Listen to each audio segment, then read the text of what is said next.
Muy buenos días para todas, para todos. Bienvenidos, bienvenidas a otro programa, a otra edición del Cohete a la Luna Radio. Bella mañana de otoño.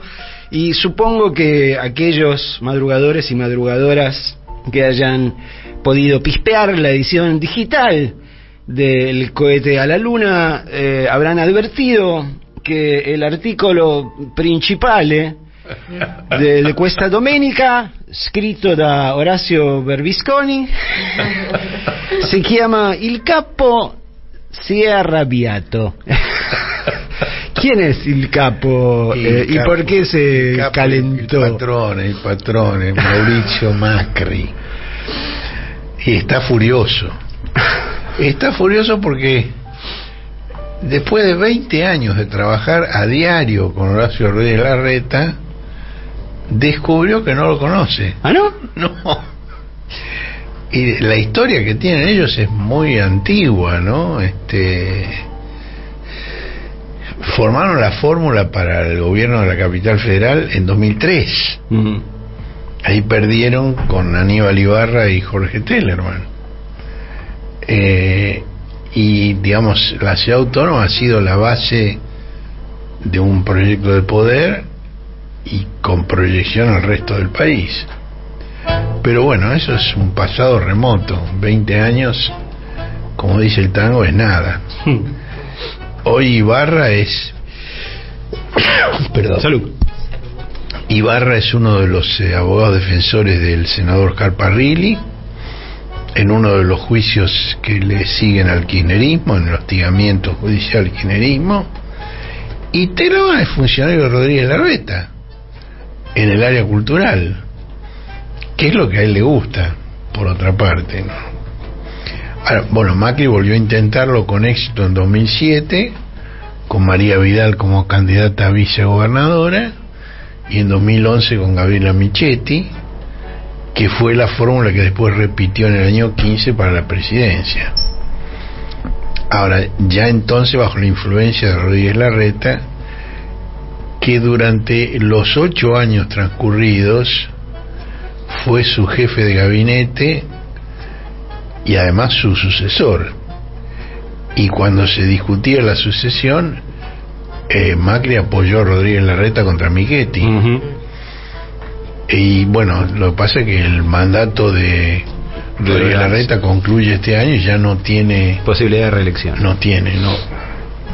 Ahora, Macri habla, vos lo escuchabas, Macri, él habla todo el tiempo de trabajo en equipo. El mejor equipo.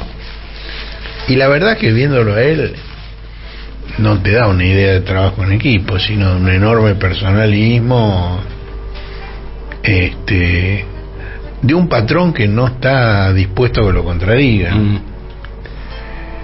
En realidad lo del equipo es una lisonja a Rodríguez Larreta. Es decir, Rodríguez Larreta es licenciado en Economía, nadie ha puesto en duda que haya realmente cursado la carrera y obtenido el título, en la UBA además, no en una facultad, en una universidad privada donde nunca se sabe si los títulos reflejan realmente los estudios realizados o el poder económico. Uh-huh.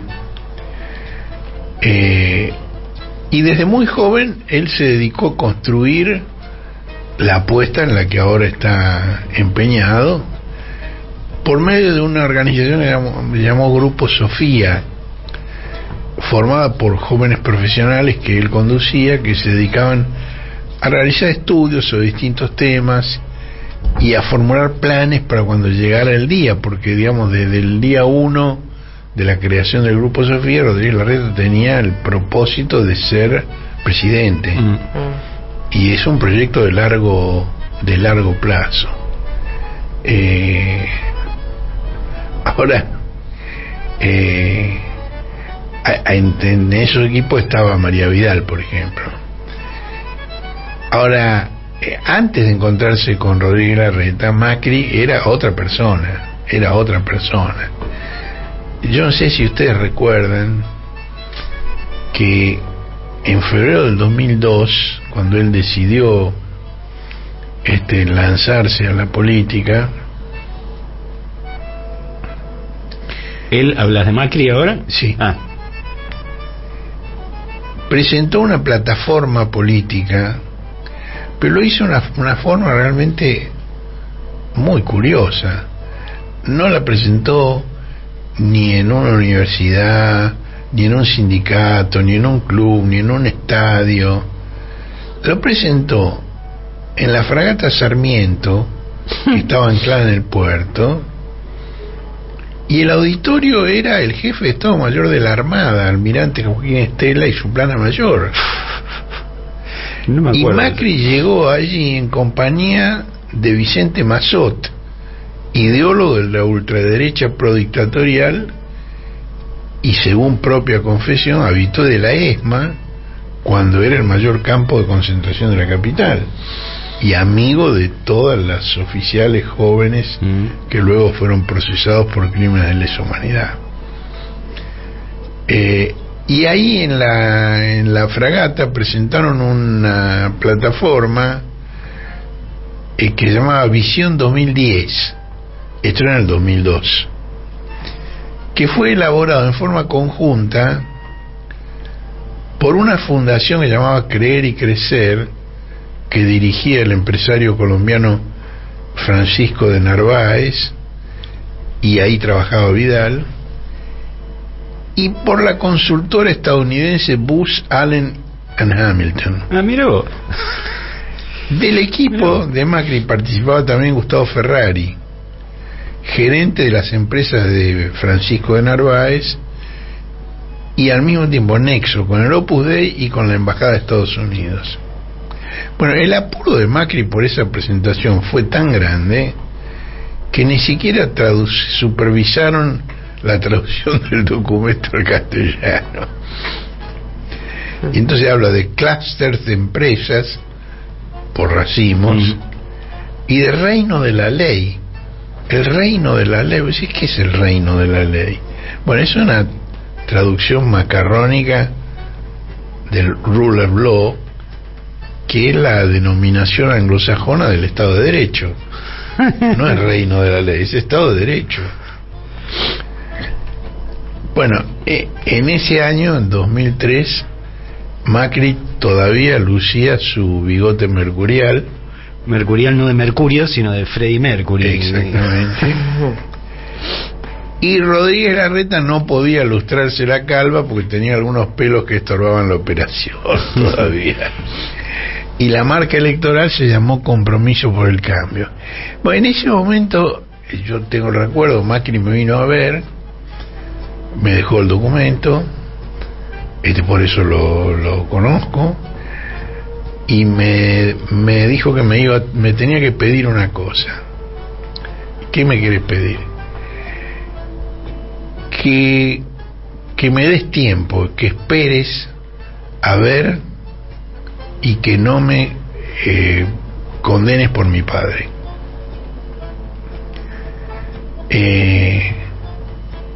Bueno, en ese momento se llamaba Compromiso por el Cambio, pero PRO ya existía. ¿Pero qué era PRO? PRO Argentina era el nombre de la filial rioplatense de las actividades y negocios de la logia Propaganda 2. PRO viene de Propaganda 2. Mira vos. Qué lindo guiso, ¿no? Ultraderecha nacional, la PDUE, Embajada de los Estados Unidos. Una maravilla. Bueno, la mafia es así. Ahora, la PRO Argentina la instaló aquí en Buenos Aires Mauricio Gelli, hijo de Licho Gelli. Eso lo contó en un libro muy interesante que llamó El Pibe, Gabriela Cerruti, que en esa época ejercía una profesión digna. Ahora, bueno, supongo que lo habrán visto, se dedica a saherir a ex colegas en sus conferencias de prensa semanales, donde emula al presidente Fernández en la presentación de un metaverso y dibuja con tintes atractivos una realidad deprimente. Por ejemplo, este jueves 13 algún periodista mencionó a políticos que hacen un reclamo de mano dura, y Gabriel Cerruti dijo que la seguridad depende de la igualdad. Bueno, a mí me parece que es un concepto inobjetable, yo lo comparto. Ahora, es inobjetable en boca de cualquiera que no forme parte de un gobierno en el cual la distribución regresiva del ingreso se ha acentuado, y hoy ya no basta ni siquiera un empleo formal registrado para sacar la boca y la nariz por encima de la línea de pobreza. Esta mujer no parece registrar el paso de los años y de las situaciones personales en las que, digamos, ella hoy ya no es una comentarista, sino una de las 4 integrantes de la mesa ratona presidencial. Por supuesto le hicieron alguna pregunta. No, eso fue después, fue en un tuit, sobre la cifra de inflación, el 7,7% que se conoció el viernes. Comentó el 7,7% y dijo que se detecta una tendencia a la baja. Es como Macri, que bajó la inflación al doble. Al doble.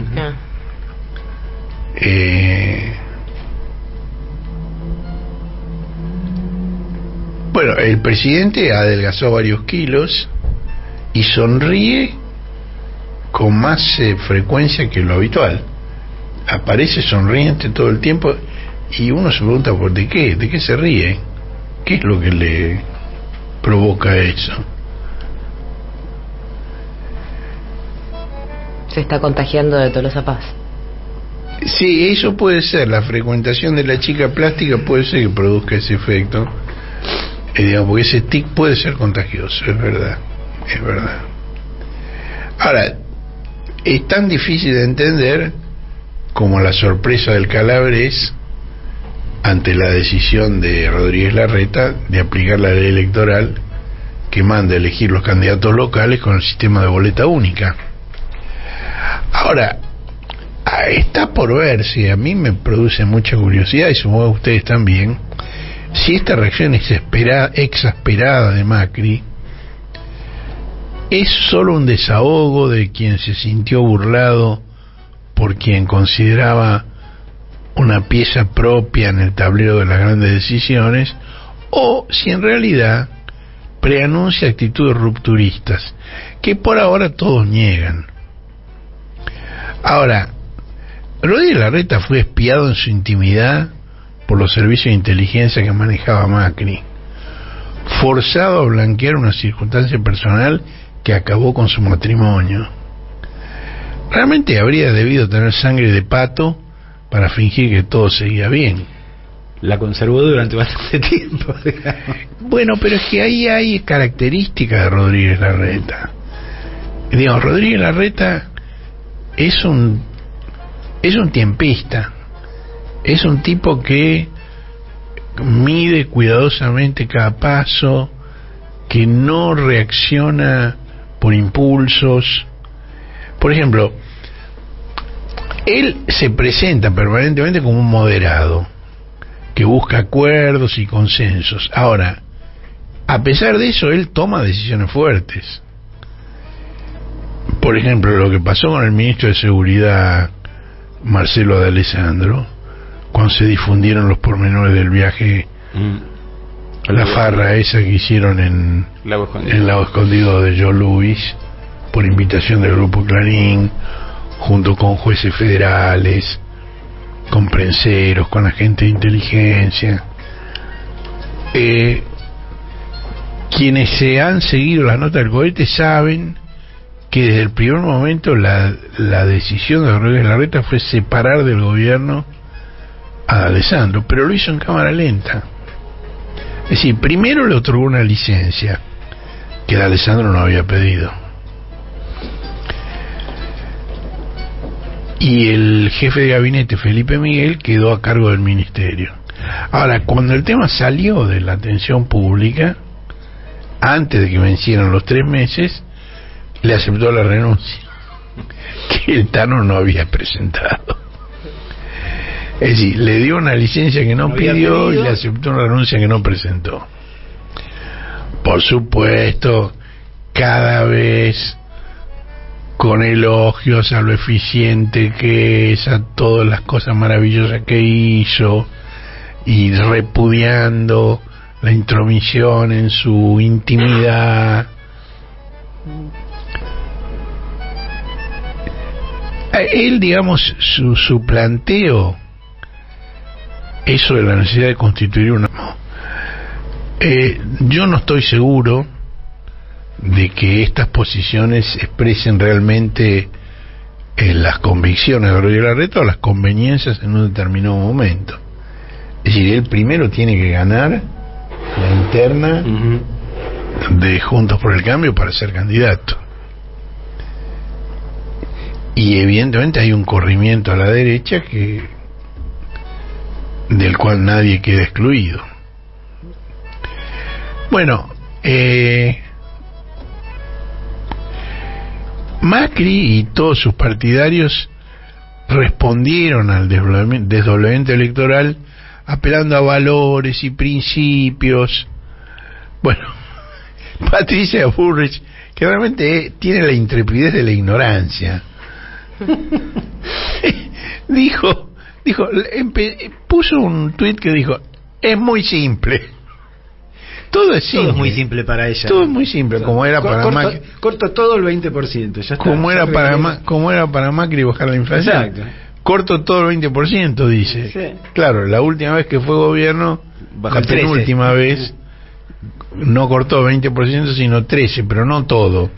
Las jubilaciones y los salarios estatales cortó 13%. Y entonces dice, está mal cambiar las reglas, es hacer trampa.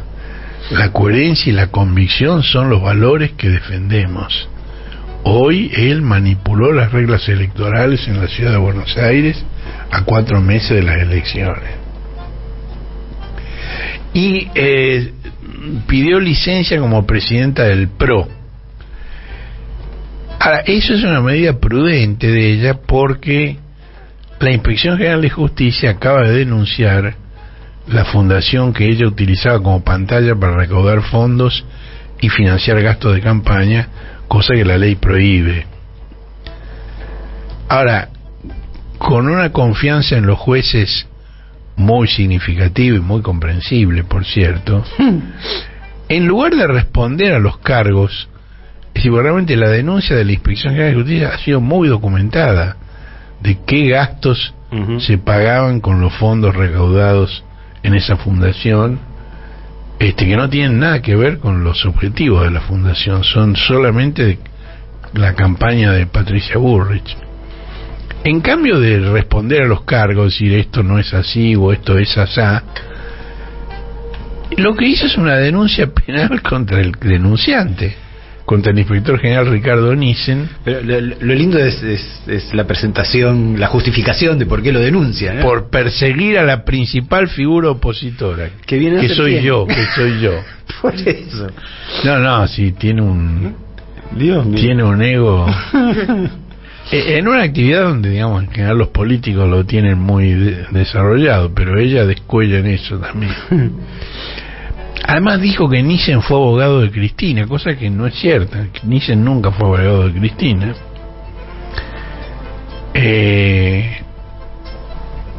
Ahora, cuando ella plantea, digamos, ella es tan simplista en todo lo que decías recién, de que dijo que iba a recortar todos los gastos del Estado en 20%. Y además dijo que de ese modo iba a poder eliminar las retenciones a las exportaciones agropecuarias. Lo dijo en la sociedad rural. Obviamente. La aplaudieron a rabiar, porque, digamos, eso implicaría una transferencia de ingresos fenomenal a favor de ese sector y un correlativo incremento de los precios de los alimentos. Bueno, quien también le pegó a Rodríguez Larreta, y esto fue sorpresivo porque siempre había sido de alguna manera una subordinada política de Rodríguez Larreta fue Vidal, que aunque desde la época del grupo Sofía venía trabajando con él y que él la presentaba como una colaboradora suya. A mí me la presentó así. Y ella escribió: somos el cambio o no somos nada. El PRO y Juntos por el Cambio que prometimos no es este. No hay ambición personal que pueda estar por encima de nuestros valores y del equipo. Ahora, cuando ella fue gobernadora de Buenos Aires, se pronunció a favor de la boleta única electrónica. Que creí haber leído por ahí, no sé si lo viste, imagino que lo habrás visto, que había un intento de justificación porque en realidad la cuenta de tweets de María Eugenia Vidal no la maneja María Eugenia Vidal, sino este muchacho Nieto. Sí, lo vi. Ahora, bueno, ¿qué te puedo decir?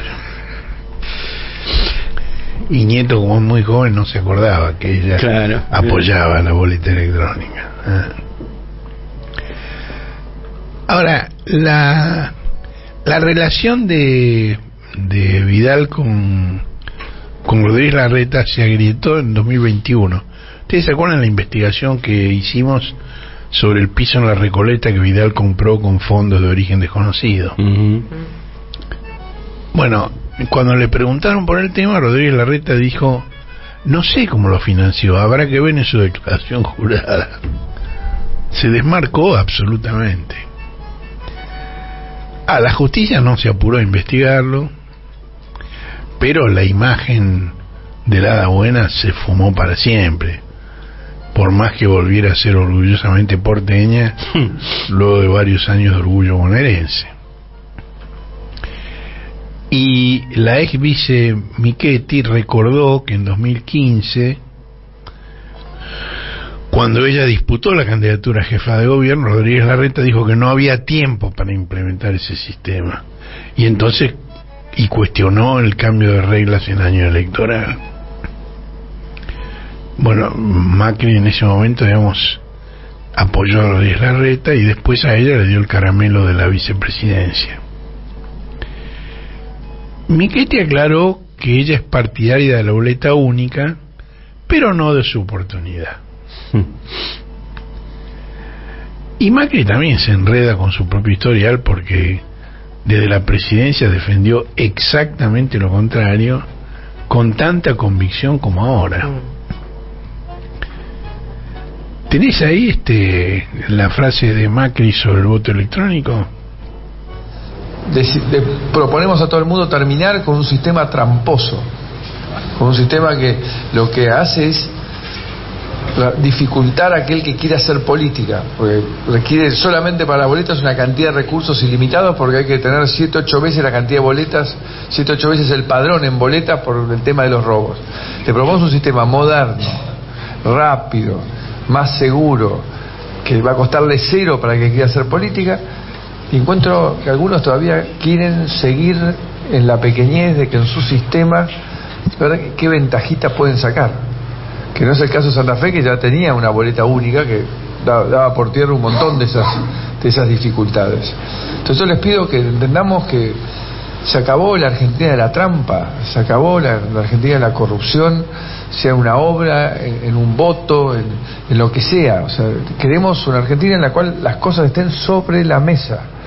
Y no podemos escuchar cosas extrañas como que primero contamos manualmente y después con el lector. ¿Qué es eso? Si usamos la tecnología, la usamos. Entonces, total, la boleta queda físicamente para el escrutinio definitivo se recuente. Pero la ventaja también de la transparencia es notar a la 1 de la mañana. Claro, ¿viste? Si tiene que ver Netflix a las 7 de la tarde, digo, ¿qué va a hacer a la 1 de la mañana estando pendiente del escrutinio? Ahora, bueno, Macri y Bullrich se jactan de lo que Rodríguez Larreta disimula. Ahora, el jefe de gobierno admitió que antes de viajar a Europa por 2 días para ver a una de sus hijas, dejó grabados 4 videos con las distintas alternativas, lo cual es un método a prueba de filtraciones. Y bueno, eligió decirlo en la señal de televisión Mercado Plus. Escúchalo. ¿No es cierto eso que circuló de que antes del viaje a España había 4 spots grabados con diferentes fórmulas? Había 4 variantes. Yo tenía que tomar 2 decisiones. Boleta única electrónica o boleta única papel. Sí. Fecha el mismo día o fecha separada. Sí. Yo como me iba, la verdad que me fui 2 días a visitar a mi hija que está estudiando afuera. Había 2 decisiones, 2 variantes, 4 alternativas. Dejé filmar las 4 para tenerlo.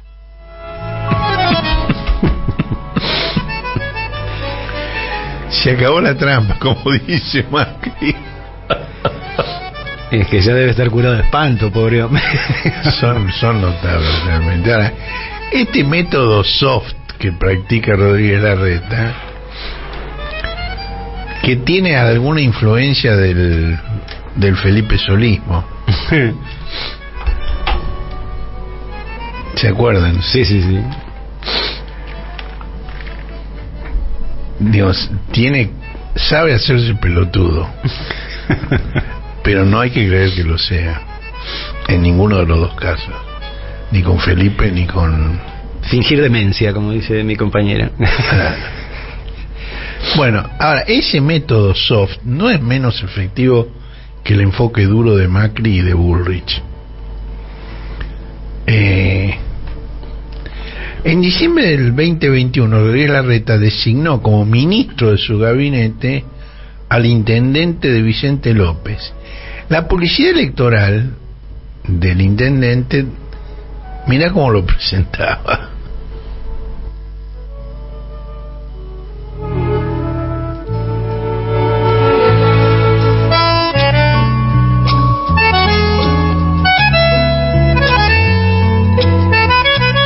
Es el spot, pero en el spot está en imagen nada más, o sea, no dice el célebre eslogan al que te referís. ¿Seguro? Que es más Jorge que Macri. Él se presenta como más Jorge que Macri. Bueno, en aquel momento nadie vio que hubiera un problema de principios en que cambiara de distrito. También lo hizo Diego Santilli en sentido inverso.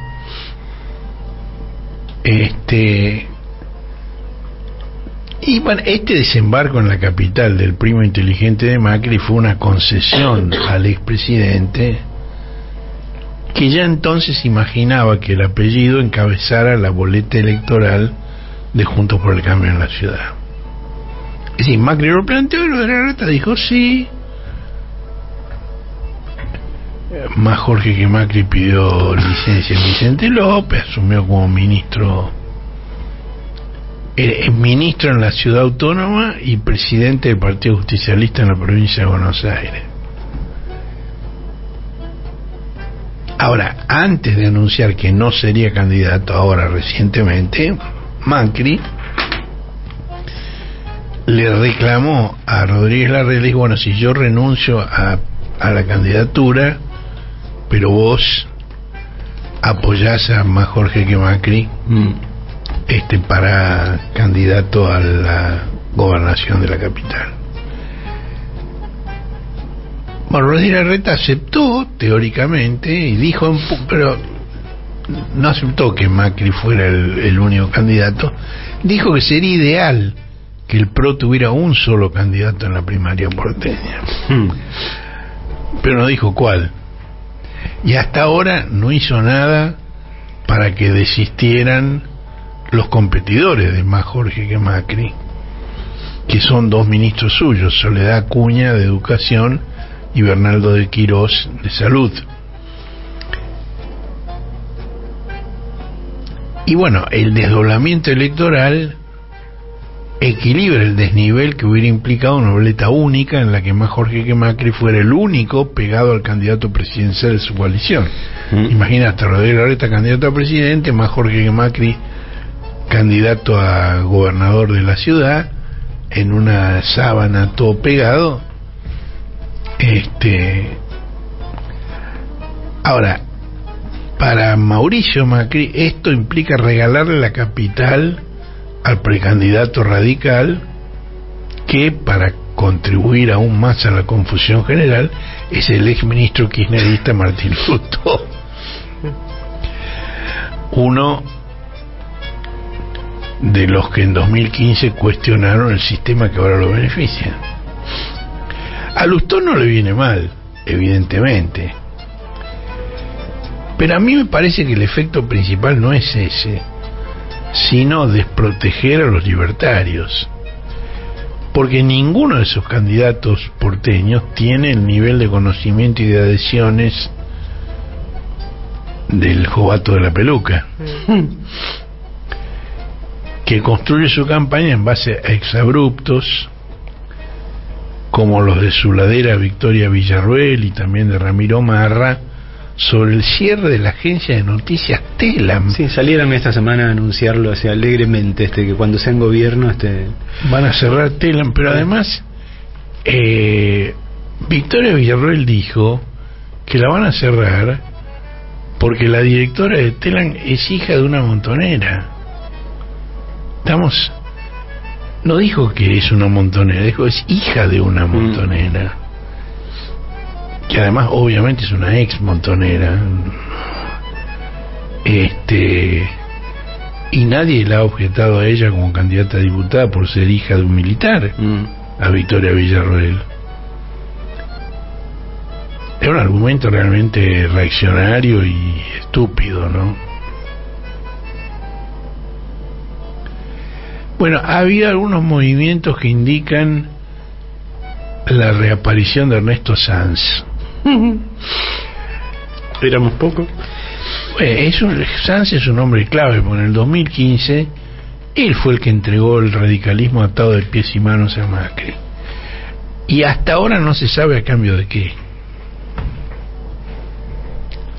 Y desapareció además, no solo entregó el radicalismo, sino llave en mano.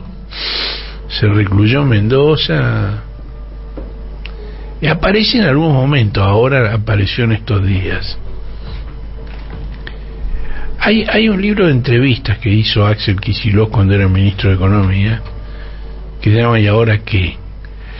Es un libro muy interesante porque, digamos, él responde a entrevistas de personas muy distintas que no son complacientes con él, preguntan en serio y discuten cosas. Entre ellos hay un tripulante de esta nave. Bueno, uno de los entrevistadores, Alejandro Berkovich, le preguntó cuánto de lo que hizo Macri en su gobierno fue planeado y cuánto fue un error. La notable respuesta es que hay tres hipótesis. Una es que son malos, otra que son tontos o incapaces, y la tercera que son ladrones o que priorizan solo sus intereses. La duda, dice Kicillof, es si está predominando el negocio y el negocio arruina el plan económico, si está predominando la torpeza o la ineptitud y eso es lo que lo arruina, o si se trata de un plan económico que arroja necesariamente estos resultados y viene acelerado o ralentizado por alguno de los otros factores. Lo que me parece a mí es que los tres componentes están presentes y su conclusión es que es un mal plan, mal aplicado y con predominio de los negocios del grupo que gobierna, pero en particular del entorno más cercano a Macri y de los negocios del propio Macri. Esto, digamos, explicaría el desmesurado interés de Macri por imponer a su primo. Ahora, esta mutación de postura respecto al sistema electoral no pensemos que se produce solo en Juntos por el Cambio. Es decir, en el Frente de Todos también. Digo, fue Cristina, luego de la derrota bonaerense en las elecciones de medio término de 2009, quien propició las primarias abiertas, simultáneas, obligatorias. Ahora, esto es difícil de compatibilizar con el planteo formulado a fines del año pasado para que en 2023 no se realizaran. A mí me parece, mi opinión es que en todos los casos no hay en juego ni cuestiones de principios ni razones económicas, solo de oportunidad y conveniencia, lo cual es legítimo, pero difícil de digerir para una sociedad erizada por múltiples razones. Por empezar, por la concentración del ingreso en las grandes compañías, que han tenido ganancias extraordinarias, mientras un porcentaje creciente de la población no alcanza a cubrir sus necesidades básicas. Bueno, Cristina fue la primera en advertir que esto tendría inevitables consecuencias electorales, pero chocó desde diciembre del año 20, que fue la primera vez que lo planteó en público, con la negación del presidente. Ya lo había planteado antes en privado, lo hizo público justamente porque no había reacción. El presidente ha rehusado en forma sistemática cualquier corrección del rumbo, confiado en los buenos números de la macroeconomía. Bueno, el 7% de crecimiento del índice de precios al consumidor en marzo está agravado en el caso de alimentos y bebidas no alcohólicas, que llegó al 9,3%, y esto supera el nivel alarmante en que lo dejó el exministro Mr. Magoo, y defrauda todas las expectativas de Sergio Massa por reducirlo. En realidad faltan un par de puntos para que la marca anual de inflación duplique la ya muy alta que dejó Macri. O sea, acá también bajaron la inflación de Macri al doble. También, y esto se repite. La diferencia es que Macri dijo es muy fácil combatir la inflación, el kirchnerismo nunca dijo que fuera fácil. Ahora, a pesar de esto, y me parece que es una de las confusiones de este momento, es que sigue habiendo buenos números en algunos indicadores macroeconómicos. Por ejemplo, en enero de este año volvió a crecer el empleo registrado privado con 17.000 nuevos puestos de trabajo. Es un incremento mínimo del 0,3%, pero es un incremento. Esto está señalado en un informe del Centro de Economía Política, CEPA, que señala que durante el gobierno de Cambiemos, en los meses de la crisis, abril del 2018 a diciembre del 2019, se destruyeron 275.000 puestos de trabajo registrados privados. Después se perdieron otros 195.000 por la pandemia y unos 15.000 entre enero y febrero de 2020. Bueno, el piso de la pandemia fue en julio del 2020. Desde entonces se han generado 500.000 de puestos de trabajo, que es más que todo lo perdido previamente. Y los datos de la encuesta de indicadores laborales anticipan datos positivos también para el mes de febrero, y el empleo registrado privado sostiene el crecimiento aún en meses donde se evidencia una desaceleración de la actividad económica, y además se sigue reduciendo la heterogeneidad sectorial, que sigue existiendo pero se reduce. Hay 10 sectores dinámicos que ya se encuentran por arriba de los niveles previos a la pandemia, entre ellos nada menos que industria y construcción, que son muy importantes. Hay otros 2 que aún están en recuperación, que son transporte y servicios comunitarios, sociales y personales, donde, digamos, desde julio del año 20 se están creando puestos de trabajo, pero no llegan a los niveles previos. Y hay otros 2 sectores que permanecen en crisis, con menos trabajadores y trabajadoras respecto del piso de la pandemia, que son finanzas y agricultura. Ahora, el 95% de las provincias ya registran más empleo privado que en febrero de 2020, y ya no se observa la heterogeneidad regional que se veía en los meses anteriores.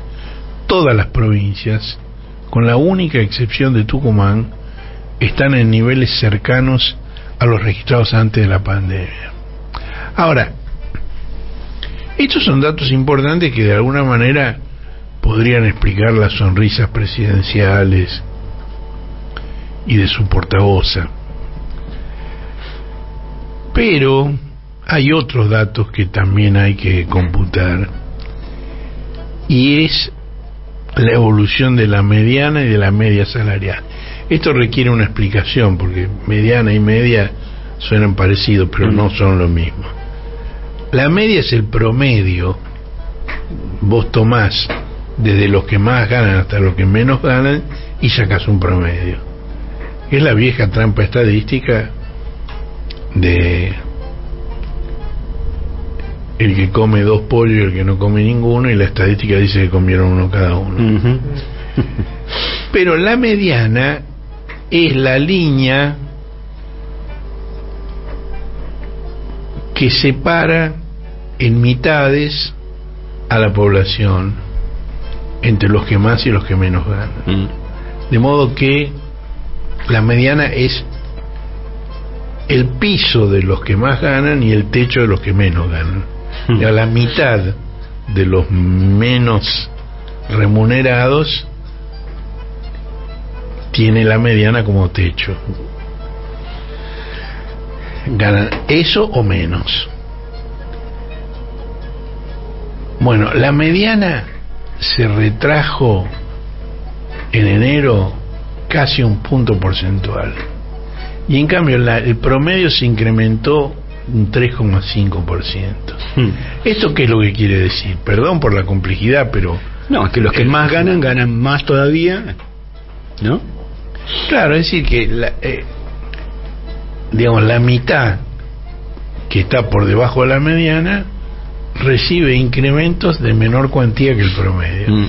Digo, yo prefiero decirlo así, porque no es que los otros ganen maravillosamente bien, es que estos ganan horriblemente mal.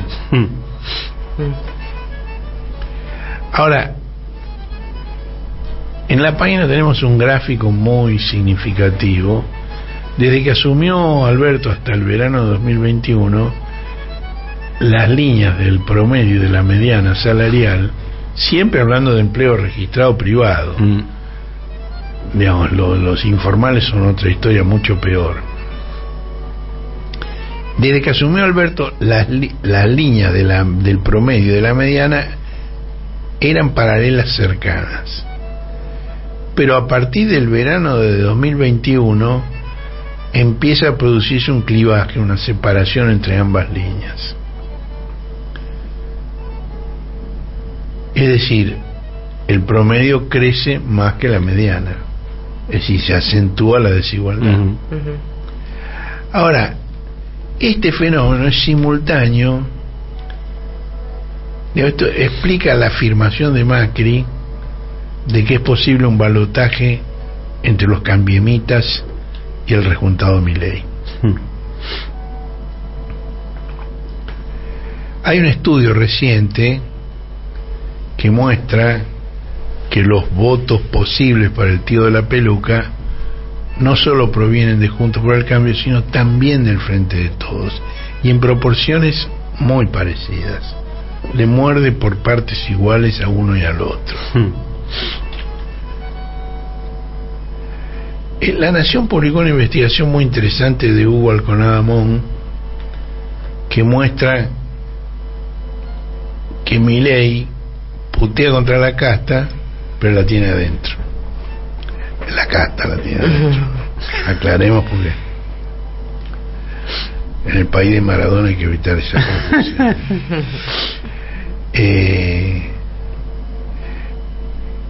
Bueno, las figuras más conocidas son Martín Menem en La Rioja y Ricardo Bussi en Tucumán. Pero no son los únicos, hay figuras del PRO, de la UCR e incluso algún ex kirchnerista. Bueno, esto explica la insistencia de Cristina y de una porción significativa del sindicalismo en un aumento de suma fija para las remuneraciones inferiores, que digamos ha sido muy resistido por la CGT, pero ahora esa resistencia es menor, porque se aclara que el aumento de suma fija sería únicamente para las remuneraciones más bajas y no para las más altas.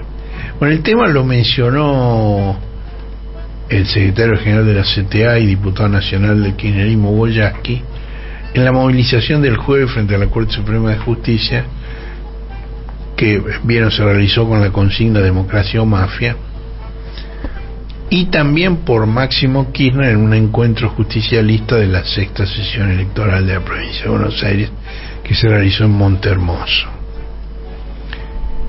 Antes de esa movilización, Yasky y otros dirigentes sindicales de la CGT y de la CTA, entre ellos Sergio Palazzo de los bancarios, Abel Furlan de los metalúrgicos, Mario Manrique de los mecánicos de automotores, Roberto Baradelli y Sonia Aleso de los docentes, visitaron a Cristina en el Senado. Esta iniciativa fue impulsada por Palazzo durante el plenario de febrero en la sede del Partido Justicialista, pero hasta ahora no se había podido concretar. Digo, porque todos esos actos que se están realizando son con la idea de que Cristina sea candidata, pero nadie le había preguntado a ella, nadie se lo había dicho a ella en la cara. Entonces Palazzo decía, bueno, hay que decírselo a ella, no podemos decirlo solamente de una tribuna, tenemos que decírselo a ella y a ver qué contesta ella. Bueno, se lo plantearon. Cristina no contestó voy a ser candidata, ni contestó no voy a ser candidata, pero les dejó una frase alentadora: es que no piensa dedicarse al cuidado de los nietos. Bueno, este mes habrá un nuevo plenario y una marcha federal y concentración en la avenida 9 de Julio el 25 de mayo, cuando se cumplan 20 años de la asunción de Néstor Kirchner y 50 de la de Héctor Cámpora. Ahora, de todos modos, el estudio de alternativas está a la orden del día. La principal, que me parece decisiva, es que si Alberto quiere competir por la candidatura, como plantea permanentemente, va a tener que buscarse un candidato a la gobernación bonaerense, porque Kicillof no compartirá la boleta con él.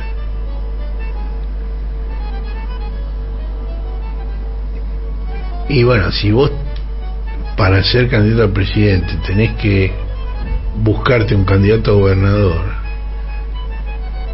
y un candidato a intendente en cada uno de los 135 distritos de la provincia de Buenos Aires, se complica un poco. Sobre todo si no tenés un reflejo militante, que Alberto no lo tiene. Ahora,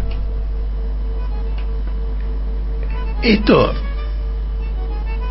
ante esa perspectiva, un Sarmiento contemporáneo diría: sombra terrible de Randazzo. Vengo a evocar. Y bueno, abundan las propuestas extravagantes. Estamos en la pavada realmente, ¿no? En la Casa Rosada piensan en promover, digamos, para enfrentar a Kicillof como candidata a la gobernación, a la chica plástica del Ministerio de Desarrollo Social, que es una persona muy conocida en su casa a la hora de comer.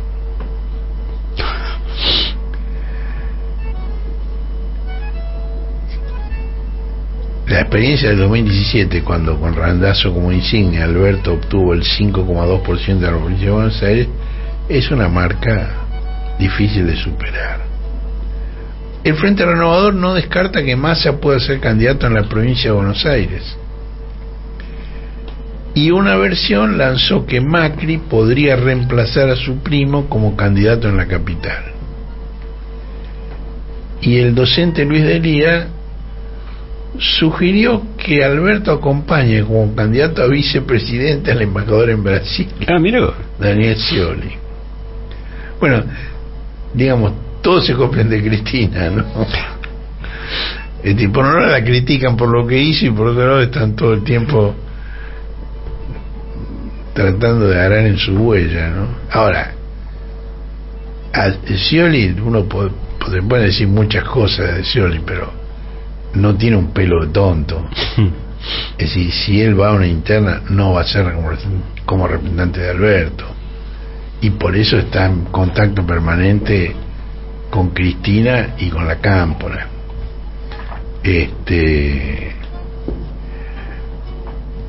Y digamos, en los pocos lugares donde los partidarios de Alberto tienen alguna construcción política y están pensando en una interna, hay una actitud muy violenta contra la militancia camporista. En Hurlingham, por ejemplo, el intendente Juan Horacio Zabaleta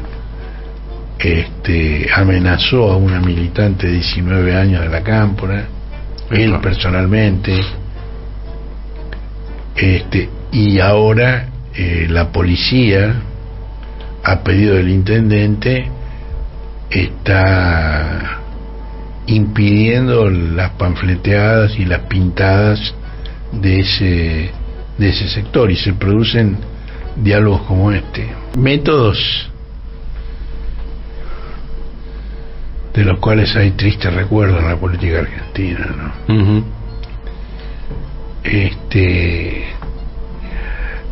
Mañana, lunes, a las 10, el Encuentro Patriótico y el Bloque Social por el Trabajo se va a movilizar desde Avenida Mayo y 9 de Julio, primero hacia el Ministerio de Desarrollo Social y luego al de Defensa, para repudiar la nueva visita de la jefa del Comando Sur, general Laura Richardson.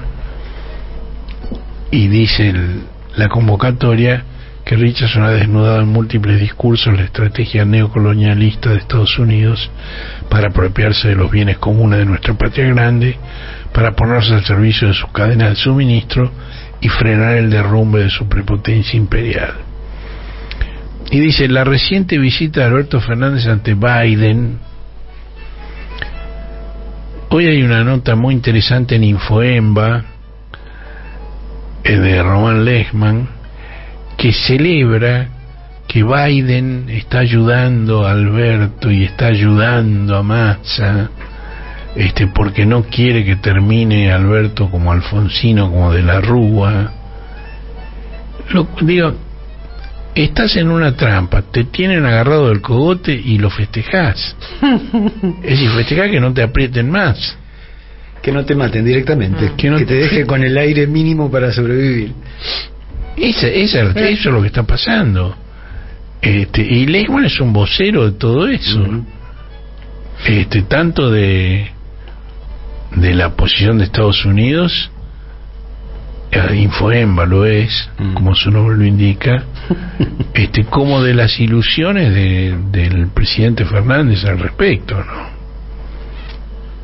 Bueno, esta convocatoria, la movilización de mañana, dice que la visita de Alberto a Biden, los recurrentes gestos de obediencia de funcionarios locales de toda índole y jerarquía con funcionarios y representantes de la embajada norteamericana, la subordinación al programa económico del Fondo Monetario, el favorecimiento de la apropiación de bienes comunes por grandes multinacionales, son la elocuencia de una política que tiene como destino la administración de una colonia.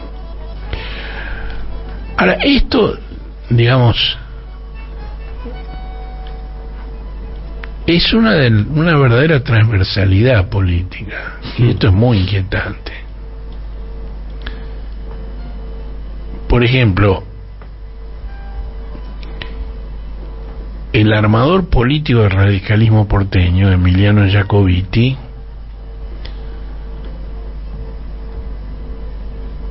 beneficiado por la decisión de Rodríguez Larreta del desdoblamiento, fue el anfitrión de la viceministra de Relaciones Exteriores de Estados Unidos, Wendy Sherman, alias Tanque Sherman,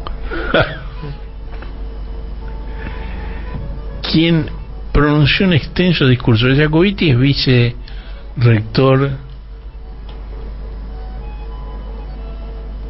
de la UBA, ¿no? No sé si de la UBA o de la Facultad de Ciencias Económicas de la UBA. Tengo una duda en este momento, pero no es lo fundamental. Y Y entonces ella fue a la UBA y dio su conferencia en la UBA. Ahí dijo que su país quería competir en igualdad de condiciones con China. Sí, de contradicciones, buen lapso, porque la verdad es que es una contradicción en los términos, porque Richardson dijo hace poco que China había invertido en la región más de 70.000 millones de dólares y se quejó de que el Comando Sur solo dispone de 250 millones. 70.000 a 250. Sherman, igual que todos los funcionarios de su país que hablan de la Argentina, mencionó alimentos, energía, litio, pero además dijo que los argentinos tienen que prepararse para sufrir en el corto plazo si quieren salir adelante. Y esto lo dice una funcionaria política en año electoral. También opinó que la democracia no se puede sostener simplemente porque se realizan marchas o porque se eligen nuevos líderes o porque se realizan elecciones, lo cual es una injerencia directa en las decisiones políticas del país. Y sí, a juicio de Wendy Sherman, la calidad de la democracia se mide por el dolor que esté dispuesta a infligir a su pueblo. Los viajes del presidente y del ministro a Estados Unidos y Europa buscan un relajamiento de las condiciones del acuerdo de facilidades extendidas con el fondo y el aporte de fondos frescos. Las últimas noticias son de que el relajamiento de las condiciones sí, pero el aporte de fondos frescos no. Y sin el aporte de fondos frescos seguimos en dificultades.